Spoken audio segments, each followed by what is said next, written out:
I've been thinking about sleep a lot lately. Not because I'm anxious about it, more because I've noticed something interesting happening in the conversations I have with people my age. Someone mentioned they woke up at 4 in the morning and couldn't get back to sleep. Someone else says they fall asleep in the armchair at 8 o'clock and then feel guilty about it. And almost everyone, at some point, has that same quiet worry. Is something wrong with me? Is this normal? By the end of this video, I think you'll have a much better way of thinking about that question and a framework that goes well beyond just counting hours. My name is Dr. Frank Briggs. I'm 67 years old, retired family physician, and I spent over 30 years sitting across from patients who were worried about their sleep. Now I find myself on the other side of that conversation, noticing my own patterns shift, rethinking some of the things I used to say with great confidence, and honestly finding the whole subject more nuanced and more interesting than I ever did back in my practice days. So let's explore this together, not as doctor and patient, just two people who are curious about what's really going on. Here's something I had completely wrong for most of my career. I believed, and I taught this to patients, that 8 hours of sleep was the gold standard, that if you weren't getting 8 hours of solid, uninterrupted sleep, something was broken and needed fixing. I said it confidently, I said it a lot, and I was, at least partially, missing the point. The 8-hour rule comes from research that is real and well-intentioned. Adults who consistently sleep fewer than 6 hours do show higher rates of certain health concerns, cardiovascular issues, metabolic changes, cognitive effects. That research matters. But here's what gets lost in the translation from research lab to clinical office. That data was largely gathered on middle-aged adults, and it tells us about population averages, not about you specifically at 67 or 72 or 78. What I eventually came to understand, and what the sleep science community has been quietly revising for years, is that sleep changes as we get older, not because something is going wrong, but because sleep is a biological process, and biology evolves throughout a lifetime. So, before we go any further, I want to offer you one reframe that I think is worth holding on to for the entire conversation. The question isn't whether your sleep looks the same as it did at 35. It almost certainly doesn't. The question is whether your sleep is working for you, supporting your days, your energy, your mood, your ability to do what matters to you. That's a very different question, and it leads somewhere much more useful. Let me walk you through what actually changes in sleep as we get older, because understanding the mechanism helps take away a lot of the unnecessary worry. The first thing that shifts is something called sleep architecture, the internal structure of a night of sleep. When you're younger, sleep tends to move in fairly predictable cycles: light sleep, deep sleep, REM sleep, and back again, roughly every 90 minutes or so. Deep sleep, what researchers call slow-wave sleep, is the most physically restorative phase. It's when your body does a lot of its repair work. As we age, the proportion of time we spend in deep, slow-wave sleep tends to decrease. We still get it, but less of it, and it tends to cluster more in the earlier part of the night. This is not a sign of pathology. It appears to be a normal developmental shift. What comes with it is that sleep becomes lighter overall. You're more easily roused. Sounds that you used to sleep through now pull you partway awake. This is why so many people over 60 report that their sleep feels less solid than it once did, even when the total hours are reasonable. The structure has changed, not just the duration. The second major shift is in circadian timing, your internal body clock. For most people in their 60s and beyond, that clock shifts earlier. You feel sleepy earlier in the evening, you wake earlier in the morning. Sleep researchers call this a circadian phase advance. What it means practically is that the person who used to stay up until 11 and sleep until 7 might now find themselves genuinely tired by 9 and naturally awake by 5 or 6. This isn't a problem to be corrected, it's a recalibration. The issue only arises when people fight it, when they stay up late trying to maintain their old schedule. then feel the effects of insufficient sleep the next day and conclude that something is wrong with their body. Often, nothing is wrong. The schedule just needs updating. The third shift, and these surprise people, waking up during the night becomes more common and more normal. Sleep maintenance, staying asleep, becomes lighter for most older adults. Waking once or twice is typical. Even lying awake for 20 to 30 minutes before drifting back is, by the measures researchers use, within normal range for many older adults. We'll come back to what to do with those wakeful stretches in a little while, because how you relate to being awake at 3 a.m. turns out to matter quite a bit. Now, I want to talk about something that people almost never bring up when they discuss sleep, and I think it's one of the most practically important pieces of this whole picture. We focus enormously on nighttime sleep, hours, interruptions, quality, but we rarely talk about what happens on the other side, the daytime. And here's what I've come to believe. Daytime functioning is the most honest signal we have about whether sleep is working for us. Are you able to stay reasonably alert through the morning? Can you do the things you want to do? Read, have a real conversation, go for a walk, follow a story without fighting through fog? Do you feel, overall, like yourself? If the answer is yes, then the fact that you woke at 4:15 and dozed for an hour before the alarm means a great deal less than you might think. The nighttime pattern might be unusual compared to what you expect of yourself, but if the output, how you feel and function, is acceptable to you, that's meaningful information. Conversely, if you're getting what the clock says is a full night of sleep and you're still dragging through every afternoon, still struggling to concentrate, still not feeling restored, that's worth paying attention to. Not because something is catastrophically wrong, but because there's likely something worth exploring. This distinction, focusing on function rather than fixating on hours, is one that I wish I had offered my patients more explicitly earlier in my career. People would come to me distressed about their sleep, and I'd look at what they described and think, actually, that sounds like it's doing its job. But I hadn't given them the language to assess it that way themselves. Let me say something about napping, because this is an area where the cultural messaging is confusing and I think often unhelpful. Many people in their 60s and beyond feel sleepy in the early afternoon, not because they're lazy, not because they didn't sleep well the night before, but because there is a well-documented, biologically real dip in alertness that occurs roughly 7 to 8 hours after waking. It's connected to circadian rhythms and in many cultures has historically been honored with a midday rest. In Western professional culture, particularly in North America, napping in adults got stigmatized somewhere along the way. It became associated with weakness or poor health. That's a cultural artifact, not a biological verdict. Research on napping in older adults is actually fairly encouraging. Short naps in the range of 20 to 30 minutes are associated with improved afternoon alertness, better mood, and in some studies, cognitive benefits. The key word is short. Naps that stretch into an hour or more can pull you into deeper sleep stages and leave you feeling groggy. They can also take the edge off your nighttime sleep drive, the biological pressure to sleep that builds throughout the day, and make it harder to fall asleep at night. So here's a useful framework. If a short rest in the early afternoon makes your day better without disrupting your night, it's probably working for you. If you nap long, wake groggy, and then lie awake at 10 o'clock staring at the ceiling, that's feedback worth acting on. You're the one with access to that information. No sleep tracker can tell you what you notice in your own days. I want to spend some time now on something that I think is underappreciated in almost every conversation about sleep, and that's the role of the mind in the middle of the night. Here's what I mean.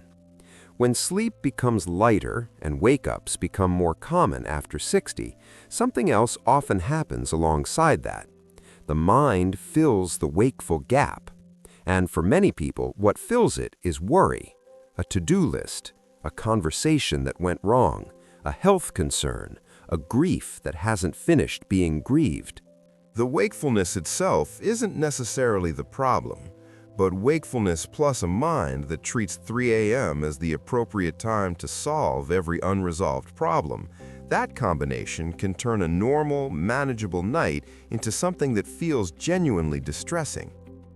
Here's where I had something importantly wrong for years.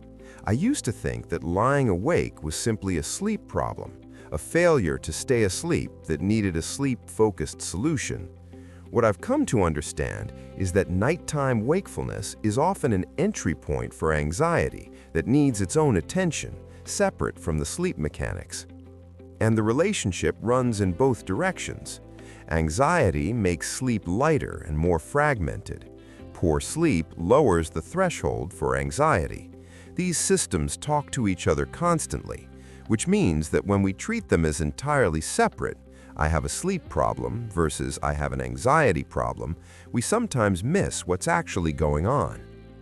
If you find yourself lying awake with a busy mind, one of the most useful things you can do is to stop fighting the wakefulness. The research on this is fairly consistent. The effort to force sleep, the frustration at still being awake, the clock watching, these create arousal that makes sleep less likely. Relaxing your relationship with wakefulness, accepting that you're awake, finding something gentle to do or think about, reducing the stakes of this particular night tends to produce better sleep outcomes than the determined effort to sleep harder. This sounds counterintuitive, but it's one of the findings from cognitive behavioral therapy for insomnia, which, by the way, has stronger long-term evidence behind it than any sleeping medication on the market. Not because medications are useless, but because the behavioral and mental components of sleep are remarkably powerful, and CBT-I addresses them directly. I want to take a moment here to talk about some of the things that genuinely do disrupt sleep in older adults and are worth knowing about. Not because I want to alarm anyone, but because there's a difference between normal age-related sleep changes and things that can be identified and addressed. Sleep apnea is more common in older adults than in younger ones, and it's significantly underdiagnosed. It's characterized by partial or complete interruptions in breathing during sleep, often accompanied by snoring, and it fragments sleep in ways that leave people tired even after a full night in bed. It's also associated with cardiovascular effects that are worth taking seriously. If you or someone close to you notices loud snoring, gasping, or if you wake frequently feeling like you didn't really sleep, it's worth raising with a doctor. This is one area where a medical evaluation genuinely helps. Restless leg syndrome also becomes more common with age, an uncomfortable urge to move the legs, particularly in the evening and night, that can significantly disrupt the ability to fall and stay asleep. This too is underreported, often because people assume it's just part of getting older, and it can be addressed with both behavioral strategies and, when appropriate, medical ones. Medication effects on sleep are another area worth examining, and this one I feel strongly about from my years in practice. Many medications commonly prescribed in older adults, certain blood pressure medications, diuretics, some antidepressants, antihistamines, even some supplements, can affect sleep quality in ways that are not always flagged clearly. If your sleep changed noticeably after starting a new medication, that's worth mentioning to whoever prescribes it. I'm not suggesting you make any medication changes on your own. What I am suggesting is that it's a legitimate question to bring to your physician, and a good physician will take it seriously. Let me come back to something I mentioned earlier, the idea of sleep timing, because I think there's a quality of life dimension here that doesn't get enough attention.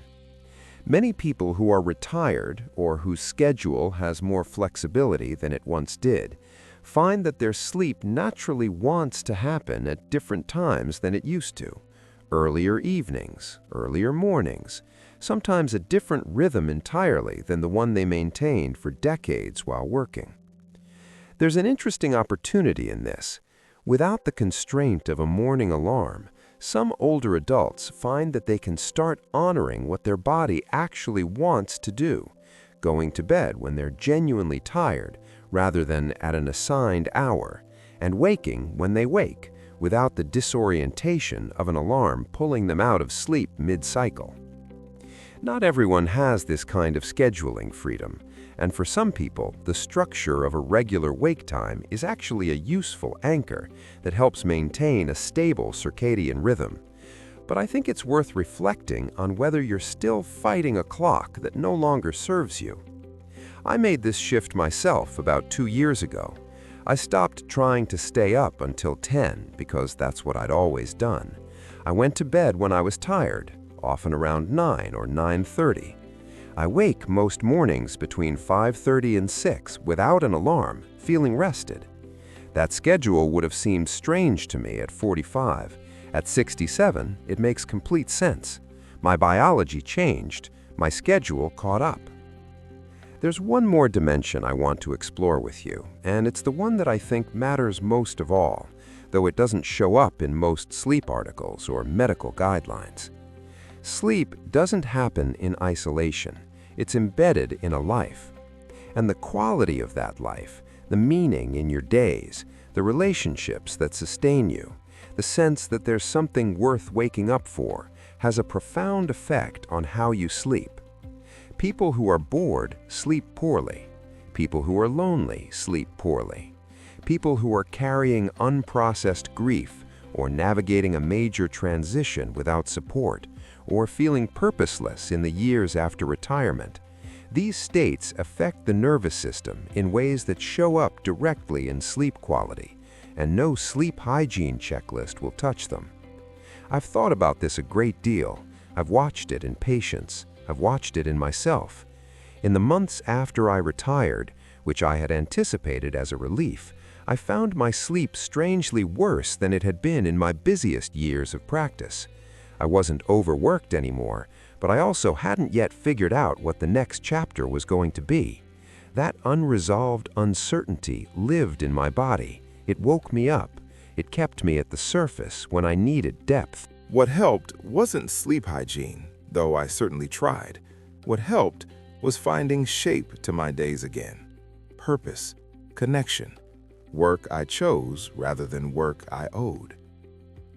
I offer this not as a prescription, your situation is entirely your own, but as an invitation to look at the whole picture.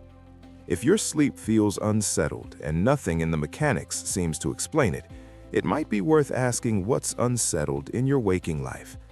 The mind that won't quiet at 3 a.m. is often the mind that hasn't been heard at 3 p.m. So let me try to gather all of this into something you can actually carry with you. Here's the framework I'd offer. Instead of asking, "Am I getting enough sleep?" which is a question that almost always produces anxiety in comparison, try asking 3 different questions. First, how do I function in my days? Not perfectly, not comparing myself to 30 years ago, but reasonably. Can I do what matters to me? Am I alert enough for the relationships and activities I care about? This is your primary signal. Second, are there specific identifiable things disrupting my sleep that could be addressed? Not everything that's unfamiliar is normal. Sleep apnea, medication effects, restless legs, chronic pain, these are real and often addressable. This is where a conversation with a good physician is genuinely useful. Third, what is my relationship with wakefulness? When I lie awake, am I making that harder than it needs to be? Am I treating my mind as an enemy rather than a traveling companion? Because that relationship, more than the hours, more than the structure, may be the thing most within your influence. And here's what I'd invite you to carry into this week. Pick one night, and when you wake, at whatever hour you wake, don't immediately check the clock. Don't begin the calculation of how many hours you have left. Just notice, without judgment, what's in your mind, what your body feels, whether there's something underneath the wakefulness that wants attention during the day. You don't have to solve it, just notice it. That noticing, gentle, curious, without alarm, is, I think, as close to a universal sleep practice as I can offer, because it respects that you are a whole person, not a sleep hours deficit waiting to be corrected. Sleep changes as we age. It evolves, and so do we. The question isn't whether your sleep looks like it used to. It's whether, on balance, you're resting well enough to be fully present for the life you're living. That's a question worth asking, and you're the only one who can answer it. Thanks for spending this time with me. I'd genuinely love to hear what resonates with you or what you'd push back on in the comments below. And if there's a particular corner of this topic you'd like to go deeper on, leave it there. These conversations matter, and they're better when they go in both directions. Take care of yourselves. If you've learned something from this video, do like and subscribe to our channel.